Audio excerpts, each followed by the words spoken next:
guys, and welcome to this week's episode of N9G.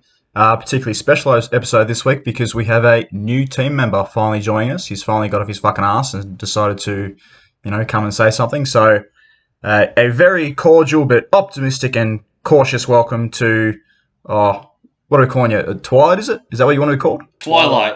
I am Twilight. Hey guys, nice to be on the podcast with these legends. Why Twilight? Oh, why Twilight? Well, when I go out into the night and this moonlight's out, I glow and I glisten and I sparkle. So that's probably why it's most appropriate for me. So you're just like a gay Batman. That could be, you know what? That could be correct then. Gay Batman is a sparkler. So yeah, okay. I actually reckon that's not an insult. That's actually a pretty good compliment. Yeah. You know what? Me and Rob Patterson are the same person, pretty much. So I'm the next Batman as well, actually. So maybe that should be disclosed. Well, it's a very lucrative contract these days, so all luck to you. Okay.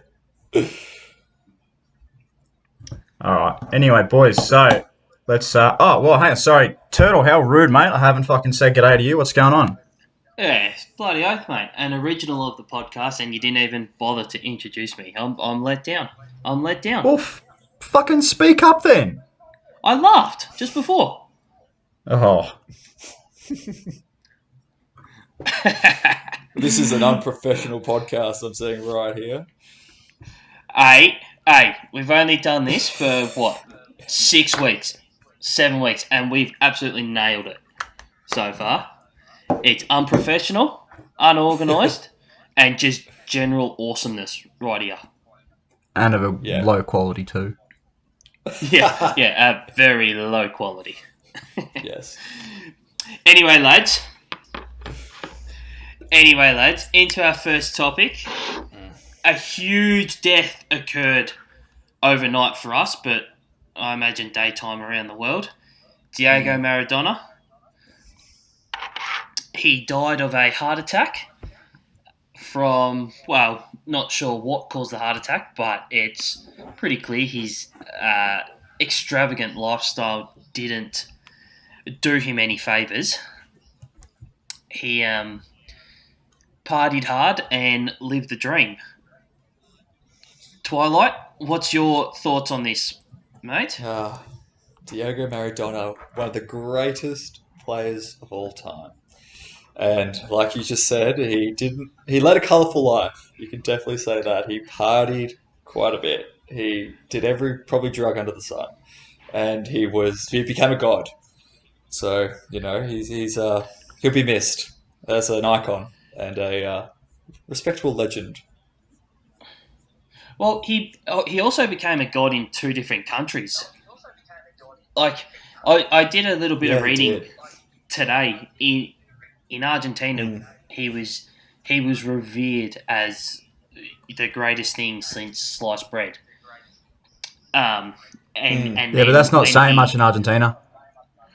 Well, they don't get sliced bread very often, but to any of our Argentinian followers, not that I think there's any, but sorry. But yeah, he ended up... The Falklands are British, by the way. Argentinians, just so you know.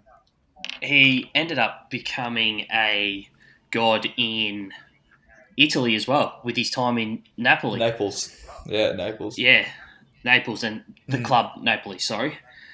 But it's interesting, though, with this extravagant lifestyle, because he, as Twilight said, he took every drug that he could find or get his hands on, which led him to some pretty shady underground places and involvement with certain people that you probably don't want to be involved with. You put it very lightly there. He almost died from a drug overdose. Wow. Well, yeah, exactly. And he had organised crime ties and everything like that. So I don't want to kick a dead man. Well, has anyone ever been to Naples? I don't know if you've been Weapon. Yeah, I have. I You have. have, I've and been it's there definitely. in I've Assassin's never Creed. been, but okay, it's a little bit different. But I went to Europe, and I went to Italy, and the lowest I went was Rome. But all I ever heard about Naples was it was definitely on the rougher side of places, and Yeah, you're going through there just to get to the Amalfi Coast. yeah. I'll tell you right now, it was not an enjoyable time going Oh, wow. there. Yeah. Chief will. I don't know, Chief. You probably don't remember this, but when I was in Naples, I remember messaging you because I got mugged or attempted to be mugged. What? Oh, that's right. Yeah, that's right. What? Yeah. No, So Turtle. What happened? yeah. So I actually got into Naples at about 3 in the morning, and I was walking around the train station after getting in, um, and I found myself literally just walking the streets, going from one station to the next because I had to get to the next main station. Um, and two black dudes were following me, and then one of them ended up making their move, and I ended up shrugging him off. And then the other one made a move, and I swung a punch at him, and then made a run for it. Whoa. Um, yeah, it was definitely a bit scary, and somewhere that I don't really plan on going again, just Mm. based on that. Yeah, it's a So you know dodgy what the problem was place. though? Do you know what the problem was though? The problem was that the don't argue you've given the first bloke just wasn't effective enough because you haven't trained it. See, Well, if you gave it yeah, if you gave it the full dusty, you would have given like a good meter or two distance to be like, oh, hang on, cowboy. Do you really want to ride this yeah, train? You know? yeah, yeah. Do you really want to? Do you really want to go this? But no, Yeah. it wasn't something that I particularly enjoyed. If I'm going to be honest with you. Let's back it up a bit. So you're walking, and what did he try and tackle you, or did he try and steal your wallet? Like, what was he trying to do Well, exactly? I had my phone in my right pocket, and I just put it in there because I was using maps to get to the next place. And he saw that, and so he tried to put his hand into my right pocket, which I grabbed, and I pushed him away. His mate then came running at me, and I swung and I hit him. Um, but yeah, that was it. And then I started running for it after that, and thankfully I was close enough to the station so that the armed guard there, because the main station has the army surrounding it to protect Mm. civilians. They saw me running, and came walking to me, and they saw the two black dudes following me, and yeah, promptly that scared the dudes off. So um, Yeah, that's very lucky. yeah, oh, absolutely, mate. I was fucking shit scared. I didn't end Mm. up. I didn't end up leaving. I didn't end up leaving the hostel that I was at for a day or so. And then I ended up just walking around in the daylight, not the nighttime. Mm. And you'll never go to Naples again. Moral of the story. Yeah, I won't go to Naples again. That really speaks more about the lack of quality of Naples' lower class criminals than your ability to defend yourself. Because, like, seriously, boys, how much more of an advantage do you want? Well, yeah, and I mean, let's face it. Like, I'm not a uh, physical beast. I'm a short, fat dude who struggles to run at the best of times, and two of them couldn't coordinate to, take down a short, fat guy. So clearly, these guys were the more marathon black dudes instead of like the sprinter black dudes. Yeah, they might have been going for a long distance run. Thankfully, it was only a short. short swim run for you. for me. Yeah. Okay. But yeah, it was a terrifying experience, and yeah, I Yeah. won't go back to Naples again. Mm. Like I never had this issue. Oh, a little bit. It happened slightly in Florence. I don't know if you went to Florence, Turtle. Hmm. Yep. But yeah, I definitely saw some shady characters around there. At night time, I'd walk. I had to like definitely avoid certain streets where I saw people. I was like, no. Then I just went down the next street that was empty. So I found Italy to be a little bit like that in general. Yeah, to be fair, I didn't think Italy was like that. I've actually Mm. found France a bit more like that, a bit more, Mhm. particularly Paris. I didn't, Yeah, not that I Paris. didn't enjoy Paris, but I don't know. There's just something there. Yeah, I fucking hated Paris. Because when I was in Paris, did everyone here go to the Louvre? Yeah. No, the one day we tried to go was a Tuesday, which is the day it's closed for cleaning. So we missed out. Well, so I'll tell my story then. So we go to the Louvre, and there's a bunch of these, guys at the front, so shifty characters, and they're trying to sell these tickets on the side. And you're like, no, sorry, not interested, whatever. I went to the Louvre, saw the Mona Lisa, did all that. Saw 10 seconds of that, went out. And then at the exit, there was all these shifty characters being like, give me your ticket. And we're like, what? Give me a ticket. And there'd be 10 black guys just staying there, and everyone would just be giving their ticket. They'd take the ticket and then go at the front and sell it to other people at the front. So it was just this weird network that they had about that they were doing. And it was very intimidating. I still remember that. And I won't go to the Louvre again.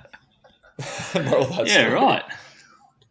Those are the same fuckers that are probably scalping the tickets or the pre-orders for PlayStations and Xboxes. So they've just moved on. True. Fucking, they're seasonal. They're fucking seasonal. They're going to high value products now.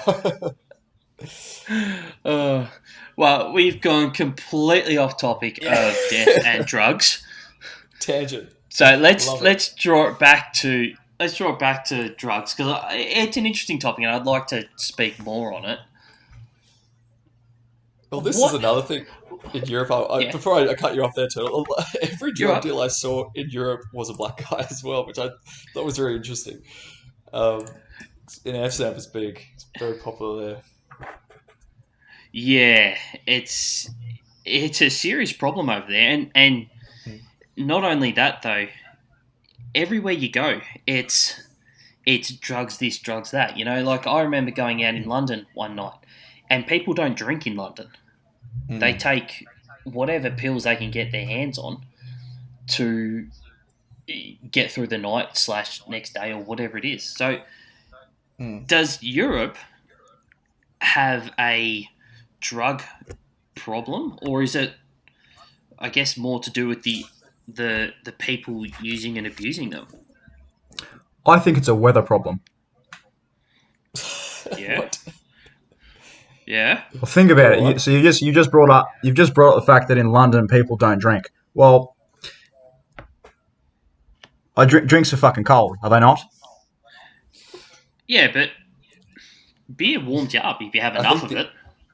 Yeah. Beer, I get that, right?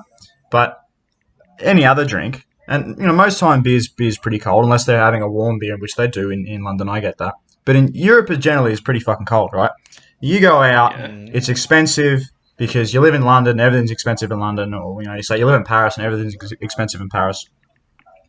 It's too fucking cold to go out, so you've already got 20 fucking layers on, and then you say, oh, I would like a Jack and Coke, please. And the lovely lass, I'm just assuming she's Irish, I've got this image in my head of a redhead, and she gives you this Jack and Coke, and it's filled to the brim with ice, and you put the thing to your lips, and the fucking glass just gets stuck to your lips because it's that fucking cold already, because Europe's basically sub-zero. So why would you do that? Instead, like, all right, Yeah. I'm not going to do that and go through the bullshit of trying to unstick this glass from my mouth just to get a goddamn drink. I'm just going to take a pinger instead.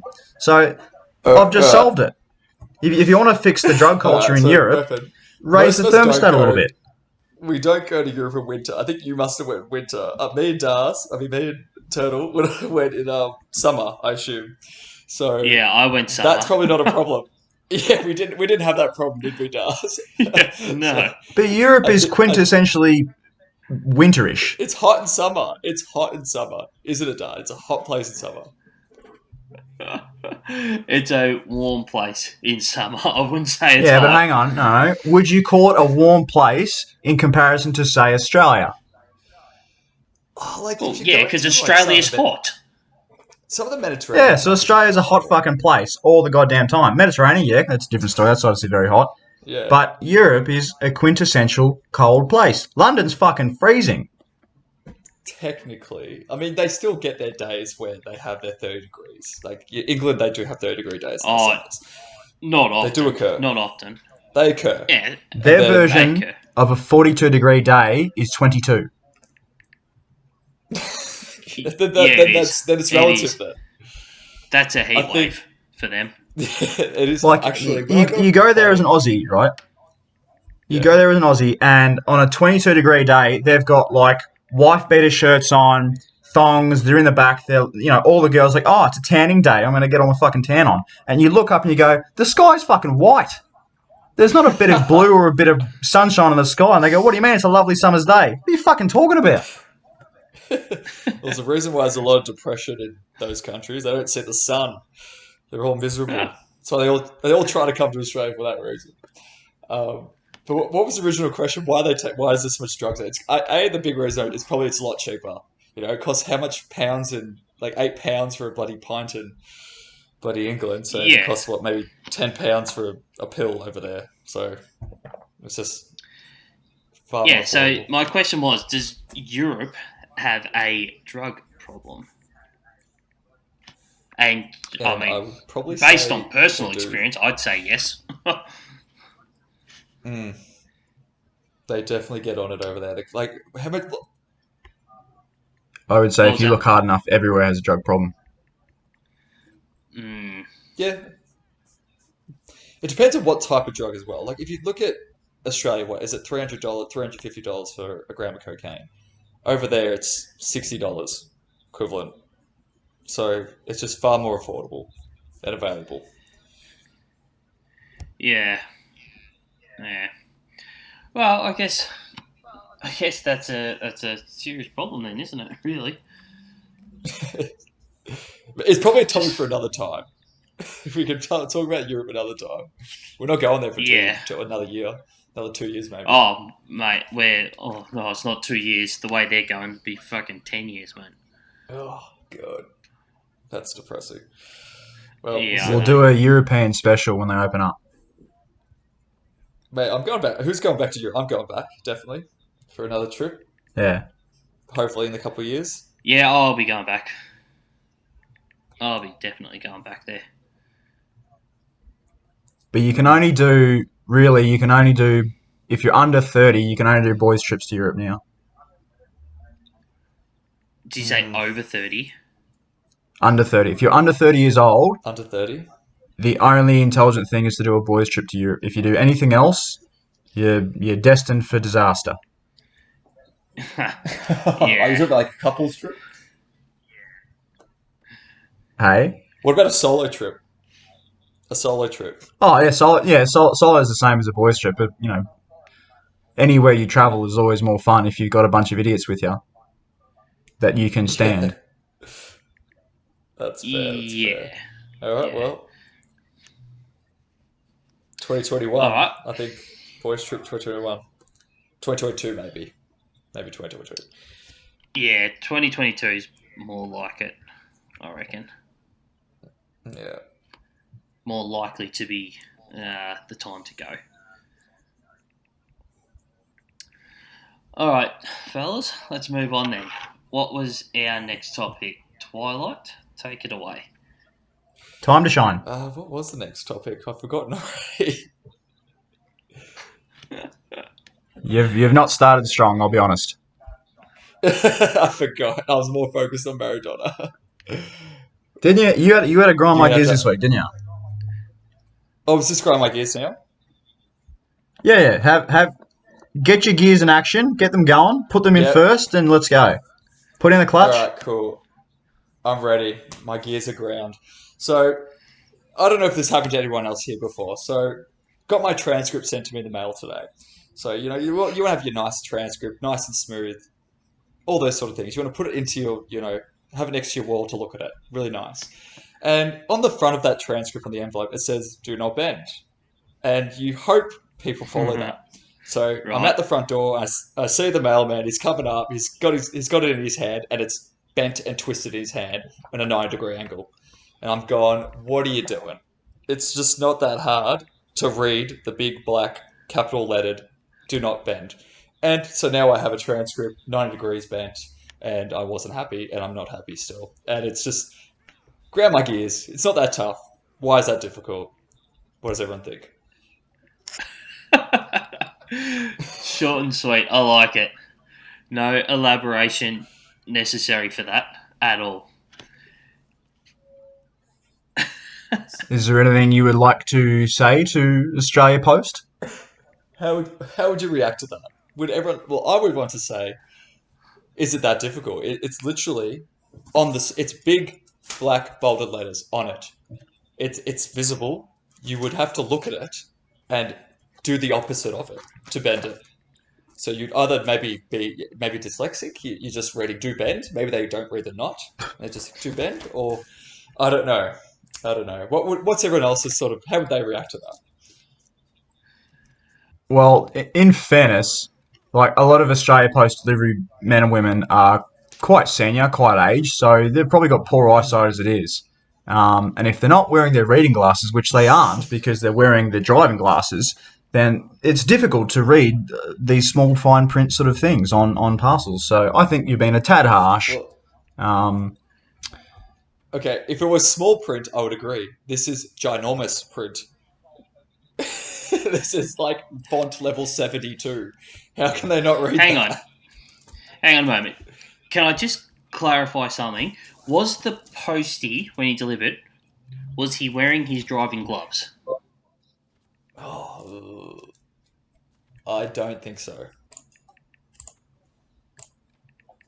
Because if he I don't think wasn't, he then was. I don't know if he's a real postie or not. That's unprofessional as far as I'm aware. Okay, so someone's hijacked my mail and delivered to me Yeah, anyway, and made sure yeah, just to mess with me, they bent it. They knew. yeah. Exactly right. You can't discount that I've possibility. been stooged. Okay, you Exactly, know what? exactly. I'll be open to that. I'm open to that. Well, look, listen, Turtle. How would you react to that situation? What's your Oh, look, I wouldn't be happy. instinct there? Put it that way. Hmm. I would not be happy. Because you don't fold another person's mail. That's just delivering post 101 common knowledge. I would have thought, but Posted I etiquette. mean, yeah, but exactly postal etiquette.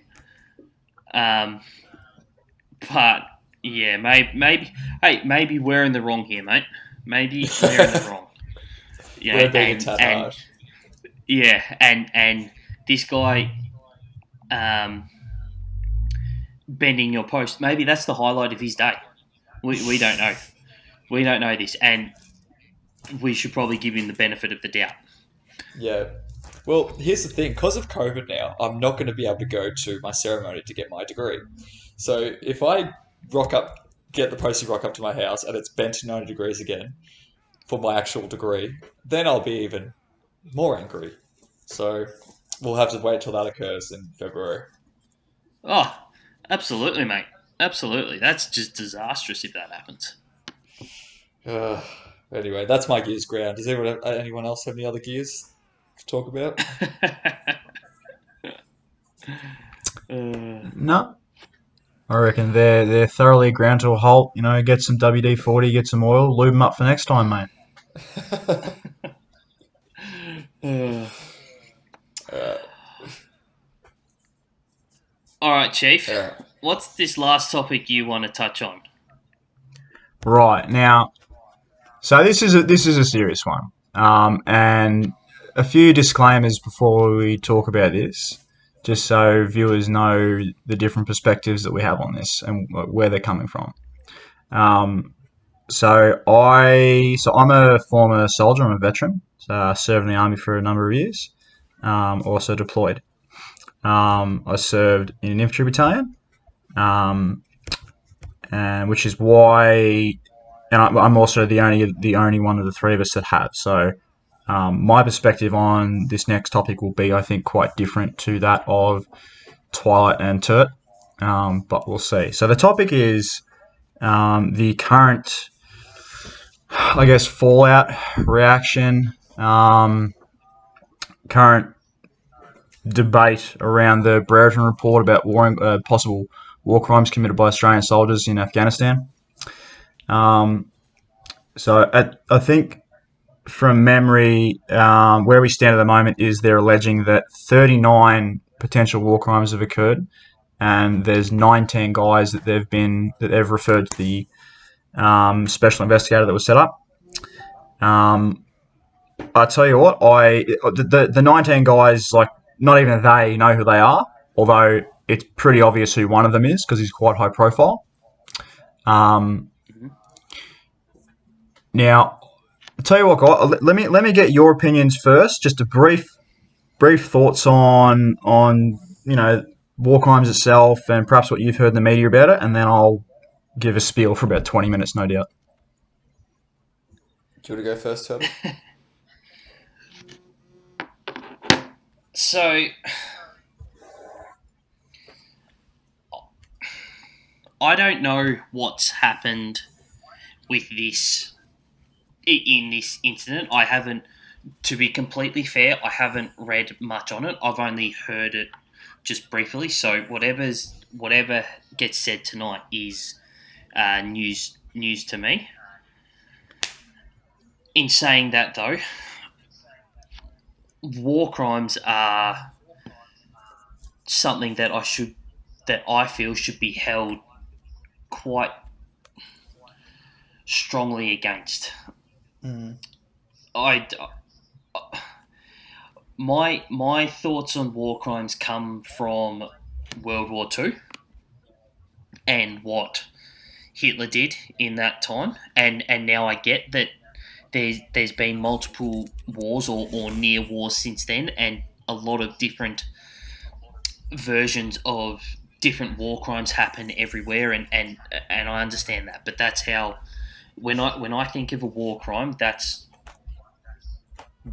what my mind goes to, and it goes to Hitler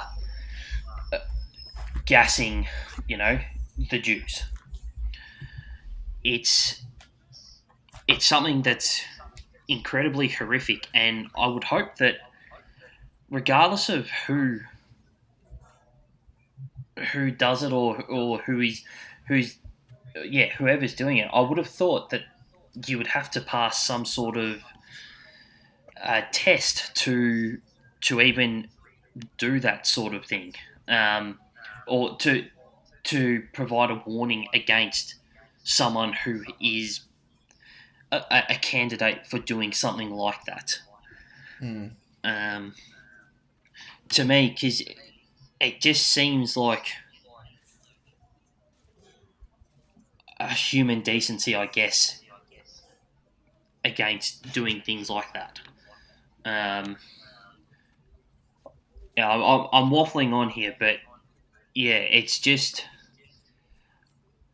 I would have thought that we'd be in a day and age where, because there's enough um, exposure in the media and everything else where whatever you do, it gets found. You can't hide from this, and you can't think, oh, I'm going to get away with this. What the reality is that you just can't. People are watching, regardless of whether you know it or not, and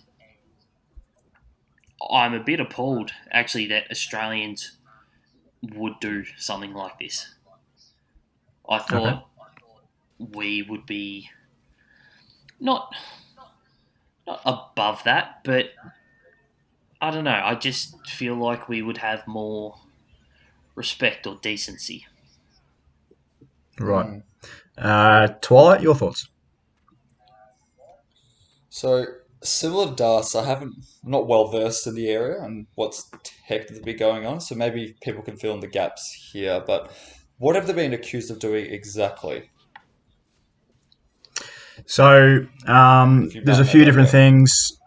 The biggest one, or the most common one, is basically so they'll go through do a patrol, perform a puck, which means they'll capture someone. It's called person under capture, or person under confinement, depends which circles you're amongst.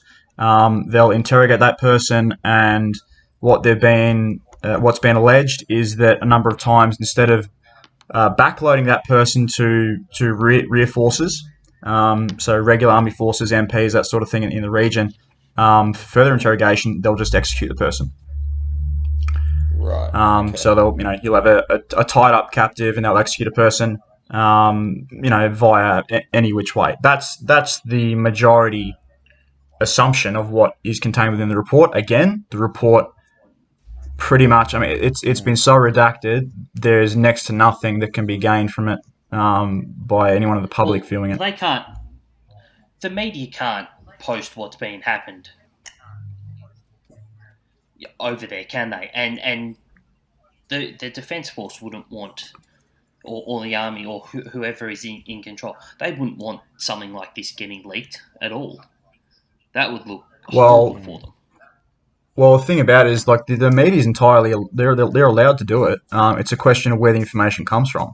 If the media, if for example, if an SAS patrol goes through a village in Afghan, right, and say they're in the Helmand province, they go through a village, clear a village, puck a few people, execute a few people, and there just happens to be a 7 News crew there, they can 100% put that on the news that night.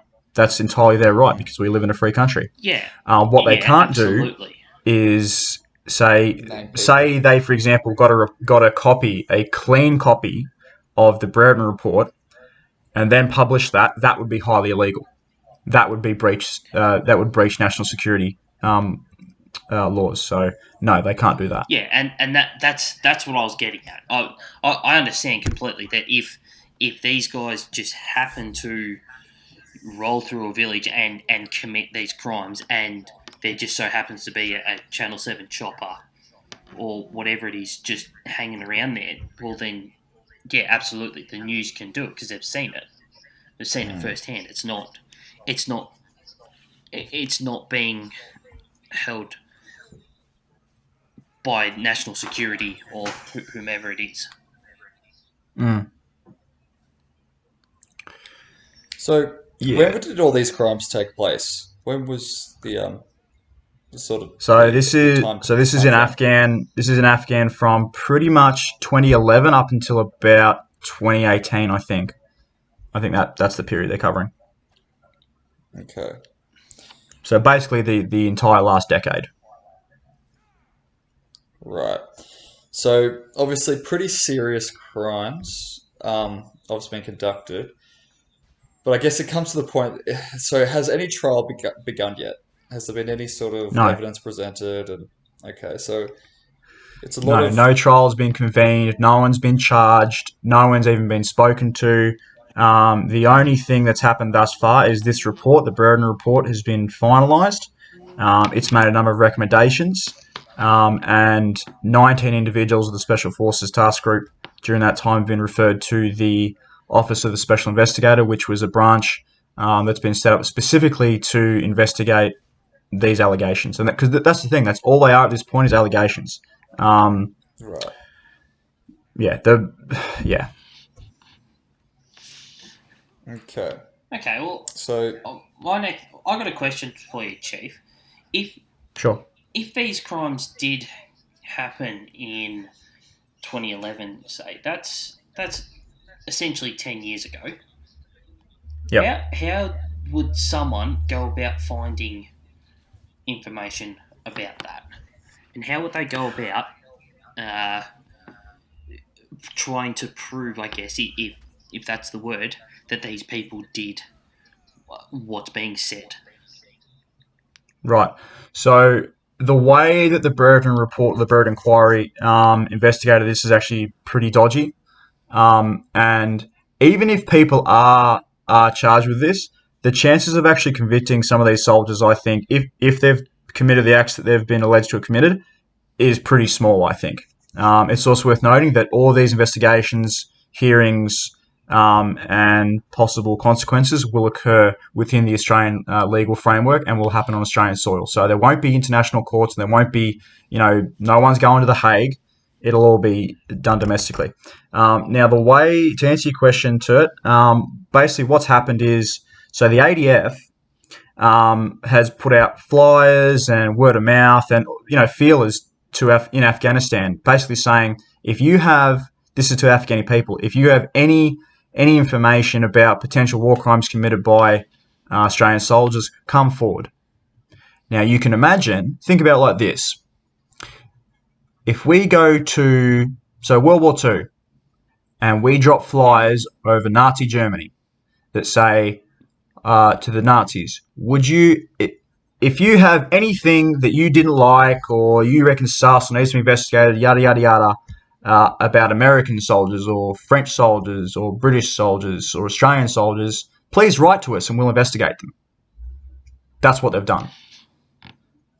Everything else from that, that's one part of it. The other part of it, and this is I think what's given a bit more weight, is that there have been whistleblowers within the regiment that have come forward. Right, so that's where it's... Yeah. That's where it's going to come from then. Because, I mean, surely someone's in Afghanistan, they're not going to say, rightio, I'm sure they would remember it actually, but they might be, too scared to come forward to do something like that.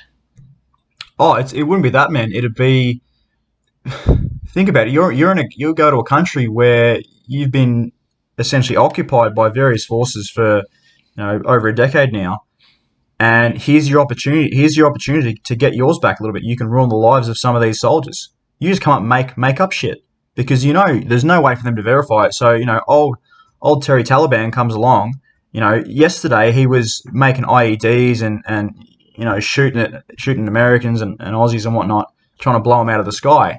And the next day he's writing a letter to the fucking CDF of the army or CDF of the ADF, saying, oh yeah, so on this day X number of Aussie soldiers committed these war crimes. Well, how the fuck do you verify that? How do you trust that witness? How do you trust that statement? You're asking our enemy.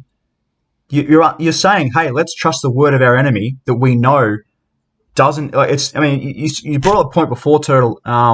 Do you correlate war crimes with the Nazis in World War II? This is entirely different because the enemy hasn't worn a uniform. We don't know who the enemy is. The problem that you have is that a lot of these sort of incidents, I guarantee you I know exactly what a lot of these incidents will be. It's the boys land, so they fly in, they land, start a patrol, and old matey Terry Taliban, who's got one or two of his mates, sees this patrol and goes, oh shit, we're going to get fucked up here. So they've got their AKs ready, they've got their radios, they throw them away, walk 50 metres to the left, get captured by the Aussies. Aussies interrogate them. Aussies will radio into command or whoever it is to backlog and go, look, we've got 2 prisoners to capture, can you come pick them up? Commanders say, no, we can't because there's never enough resources. And then the patrols go, oh, well, shit, what do we do? Because, we just got to let them go. Because if we time up, leave them, they're going to die of dehydration. If we shoot them, it's a fucking war crime.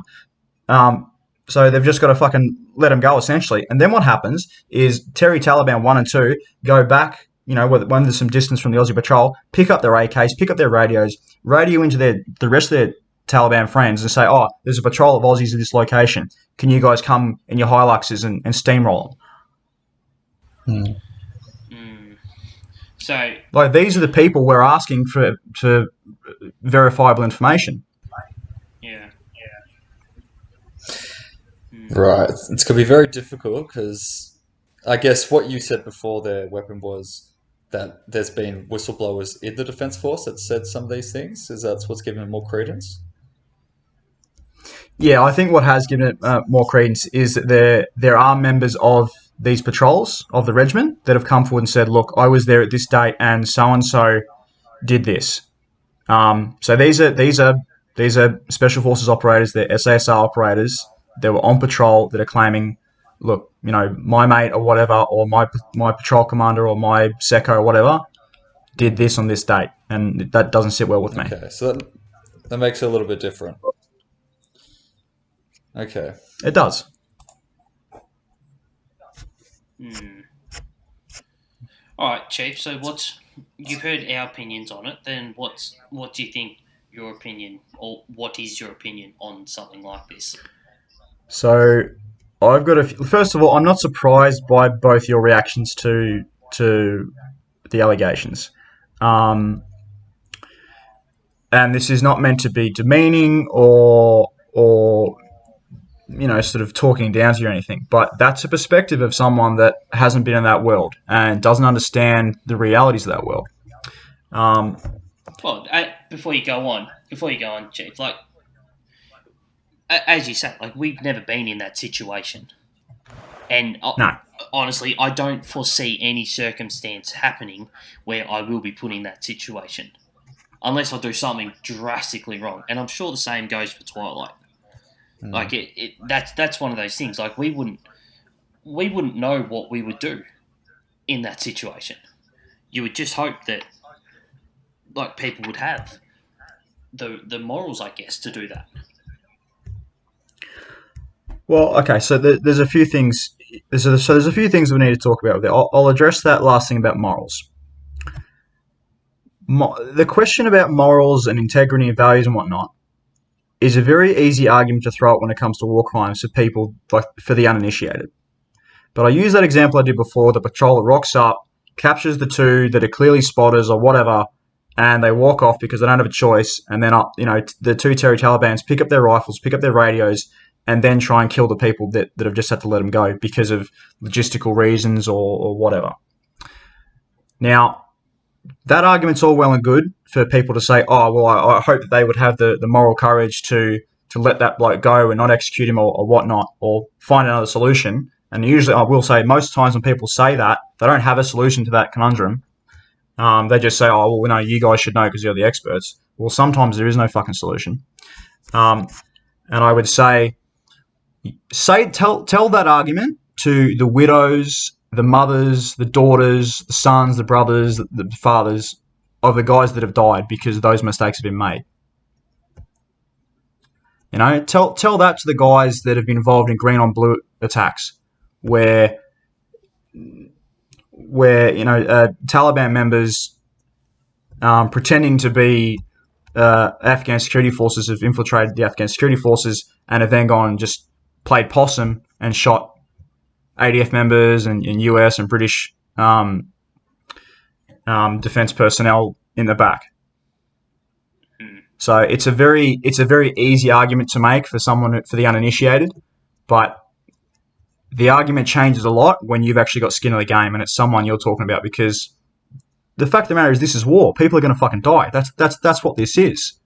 You can't apply civilian standards of civility and decency and morality to warfare. It's just ridiculous.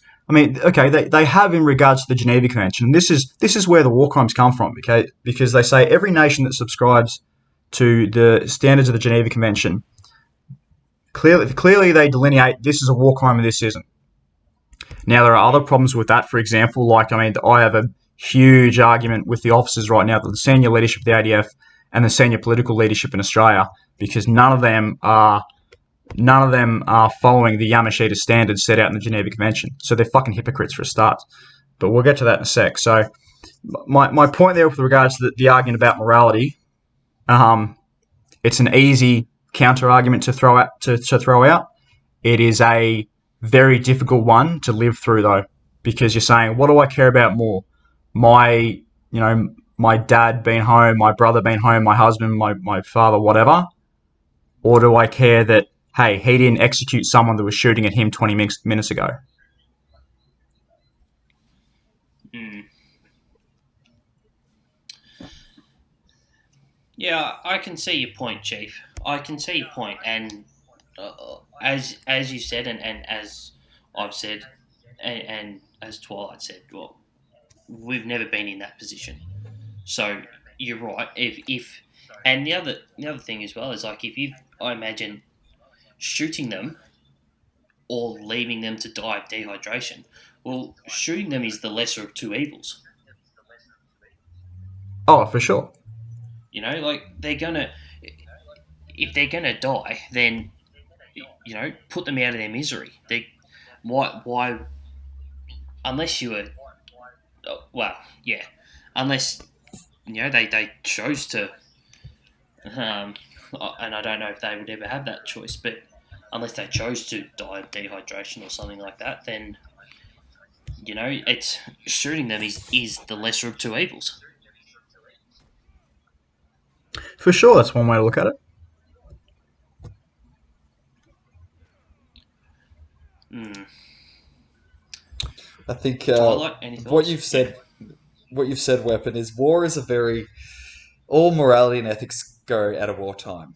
Generally, look at World War II and all those war crimes that occurred there, and you look at the wars before that, and you go through all the wars in history and how many rapes and pillages occur, and people getting beheaded and all those sort of things. If you want to even go further to Roman times and those sort of things, so it's very difficult to put your morality in those situations. And you know, in war, you'd hope that I guess in a war you get shot and you're in battle, or whatever. But in reality, someone's storming a house and they're shooting the place, and I mean, look, think of the Americans when what was that video where the planes were just dropping bombs on random civilians in it was a helicopter, the drone or whatever it was.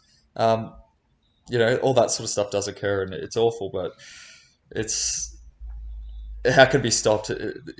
All these sort of like what's occurring now with all these little litigation things. It's not hasn't stopped it before, so how's it going to stop it this time or in the future? Well, that's a good point, man. I mean, look, here's the thing. If they said from this report that they were going to follow the standards set in the Geneva Convention to the letter, and it just so happened that 19 of our boys fell on the wrong side of that, then I could accept that because I'm like, okay, then the rule is universal. I still think I'd still be, pretty pissed off about it because I'd say, well, shit, if you're going to do that, then let's throw that at the Americans and the British, and let's discuss the Afghans, and let's discuss the Chinese, and let's discuss the Iraqis, and let's fuck it. Everyone goes to prison for war crimes because you name a country, they've committed war crimes. Um, but my main issue with this is what I mentioned before with regard to the Yamashita standard. So you guys probably won't know about this. This is so one of the standards in the Geneva Convention is named after a Japanese general in World War II called Yamashita. I don't know his first name. Now, in I think it was 1946, so the end of the war, the Americans captured him. He was hung and executed by the Americans because of the actions, not his actions, because of the actions of men under his command.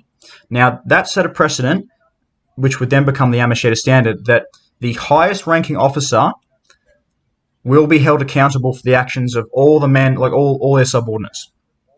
So, based on that, again, part of the Geneva Convention, based on that, then all the commanders at that time that had anything to do at all with the Special Operations Task Group activities during that period of time, so 2011 to 2018, I think, should be held accountable and should receive the exact same punishment as the men under their command.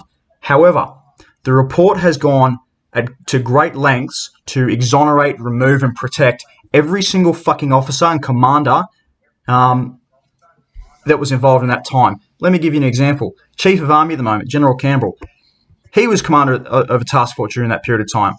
Current Chief of Army, Rick Burr, he was commander of a task force during that fucking time, and several others. So what I'm saying is this.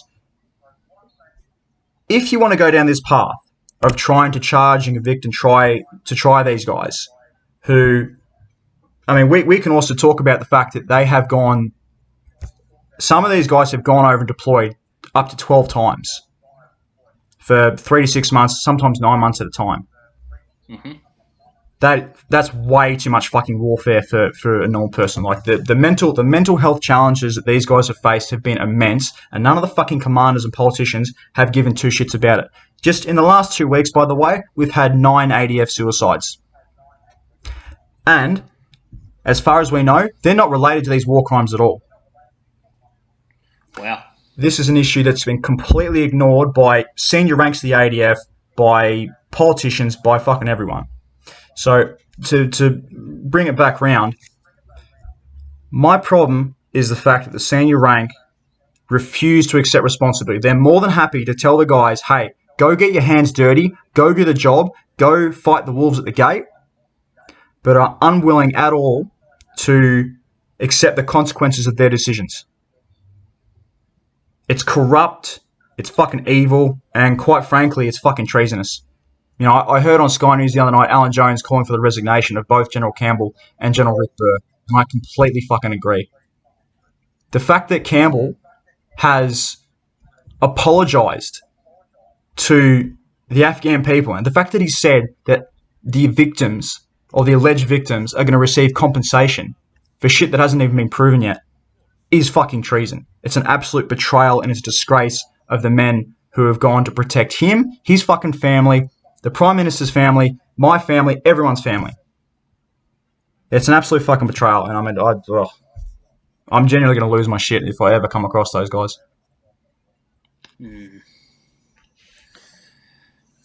Yeah. So, as Weapon has said, there's as the powerful are always protected, and I pretty much that just sums up this whole topic in a nutshell.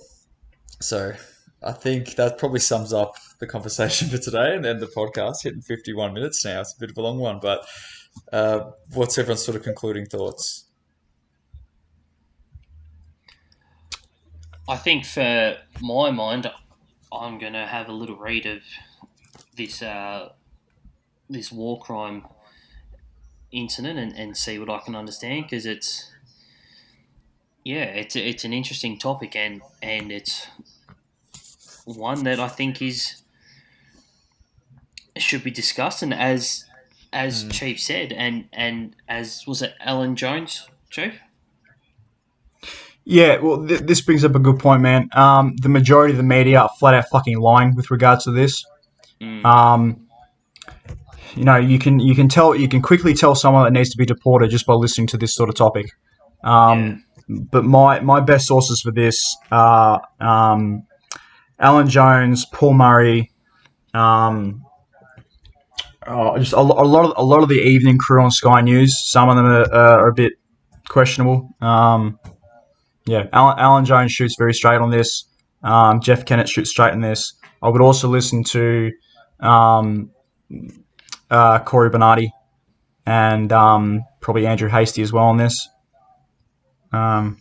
Just be very. Again, look, that crew. That's my opinion about who's reliable news media these days. Feel free to form your own opinions. That's what these boys went and died for. You know, your rights to have. To make up your own mind, have your own freedom. So exercise the rights they've given you, and really be critical of where you're getting your information from. I reckon Alan Jones is a good one. Yeah. Well, it's piqued my interest. So for me, my thoughts are that I'm going to read up and have a follow up on this and see if I can understand it a little better. Cool.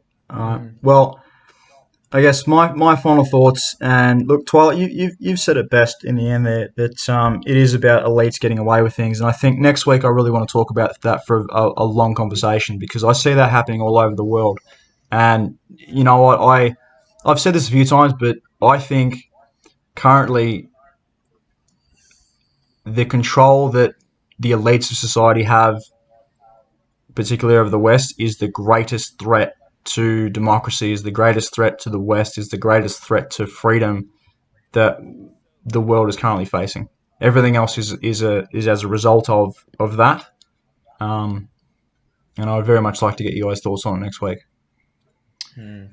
Yeah, well, there's a few topics like that that I think we could go into a hell of a lot more detail. You know, like big tech companies. You know, that's another whole can of worms that we can open. It's a lot you can discuss. Indeed, it is. Yeah. Indeed, it is. But unfortunately, I think we're out of time today. So, Twilight, I give you a 5.5 out of 10 for your first episode. Oh, thank you. Mostly because I couldn't understand what the fuck you were saying half the time, but that's fine. We'll improve.